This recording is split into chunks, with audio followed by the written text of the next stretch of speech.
glass લો એની અંદર આપણે પાણી ભર્યું દેખાય પાણી ભર્યું અને આમાં આપણે શું નાખ્યું લીંબુ હવે તમે ઘરે હું જેને બોલાવી આવશે અને આપણે લીંબુ અંદરથી બહાર કાઢવાનું અને એવી રીતે કાઢવાનું કે પાણી સહેજે બહાર આવે નહીં તમે આમ હાથ કરશો પાણી શું થશે બહાર આવશે પણ હાચવી તમે તમારી બુદ્ધિ પ્રમાણે પાણી થોડે લીંબુ બહાર કાઢવાનું બરોબર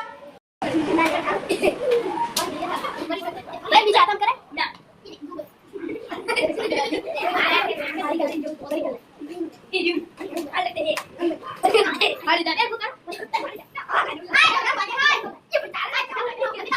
તાળી પાડો બધા